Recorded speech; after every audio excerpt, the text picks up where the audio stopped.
Before I started my real financial education, I was living pretty well. I was single. I was a new radiologist, really trying to learn the ropes and trying to build good practice in my radiology department. A lot of my focus was on there, and I was making a lot more money than I ever did as a medical student or a resident. Time moved on. I progressed in my career, found my life partner, and we had a kid, and my responsibilities changed. And it also helped me realize that learning about my finances was going to be more important.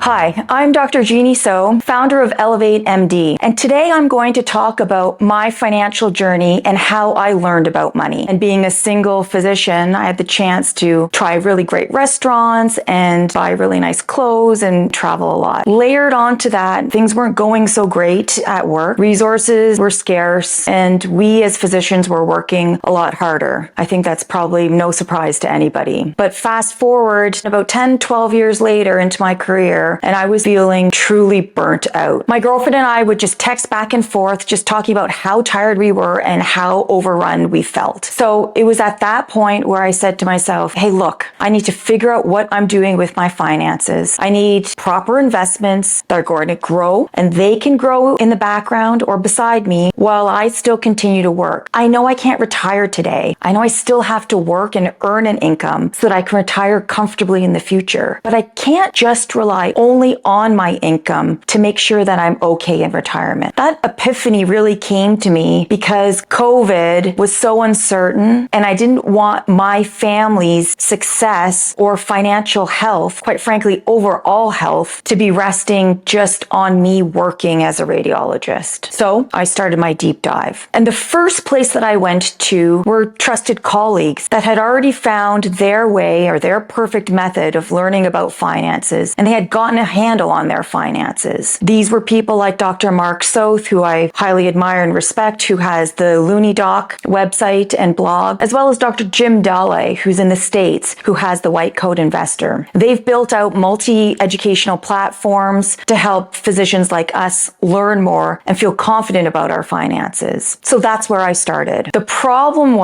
is as much as I tried to learn and engage on those platforms at the time, which was now, remember, is a few years back, it was too daunting for me. Why? Well, I had an interest in finance, but I didn't know the lingo. I was starting not from ground zero. It felt like I was starting from 6 feet under. So I would read 5 sentences, but didn't understand 10 of the terms that they were using. So then I would Google those terms, come back to the sentence, try and figure out and understand it again. And that was completely exhausting. But I will say that tenacity helped. I just kept doing it because there was nothing else. There were no other resources really for me to go to. Yes, I went to the Globe and Mail. I read the finance articles that talked about case studies. You know, the ones where they take couples and they lay out sort of how much they make, how much they save, and what they would want in retirement, plans and tips that worked for them. And those were great. I loved it because they spoke to me in layman's terms, but they never quite applied. They never talked about a doctor like me in my situation, 10 years into practice, and what I should do effectively to make sure that I felt confident that I was saving enough money so that I could retire well. They never talked to me about what I could do to find my version of success. What really sparked my interest into learning things finance is to put away my pride. I put my pride in my back pocket, and I said to myself, you know what? I know I don't know anything about finance, but I've got to start somewhere. And I knew that the importance was to act. The most important thing was to take that first step and actually do something about it, rather than just keep stressing about whether I had enough money to afford the trip, whether I was working enough to save for retirement. Once you make that commitment to yourself to start on your financial journey, resources start to become available to you. And that's exactly what happened to me. I was reading blogs, I was reading articles, I picked up the odd book or two. I maybe didn't finish them all, but what I did was I found the points that really resonated with me, the principles that rang true, and said, you know what? I think that's going to work for me. And I just tucked it in the back of my head, put it in my pocket, and said, I'm going to remember that little piece. And soon enough, all these little different pieces started to come come together for me into one bigger and larger picture that works specifically for me and my circumstance as a mid-career physician, spouse, and mom. It was a lot of work. It took a lot of time and tenacity, but we got there, and so will you. One of the reasons why I built ElevateMD is because I recognize, even through my family and friends, that they're not as interested in finances as I am, and nor should there be. I think that the vast majority of people in medicine who practice medicine, whether you're a dentist or a doctor, don't have the time or the interest to learn about finances. But what I hope to do at ElevateMD is give you the relevant and pertinent information that you need to know to find your right pathway sooner and faster. What I provide is all those little tips and tricks and pearls that I learned from different resources, whether it be reading books, reading articles, attending conferences, or asking questions of professionals. I've collated them and put them into one space where you can pick and choose as you like so that you can find your own version of success. One of the other things that I did on my journey to learning about finances was asking a lot of questions. When I started interviewing financial advisors to find the right advisor to me, the first thing that I said is I asked them if they would be okay with me asking a lot of questions. I didn't care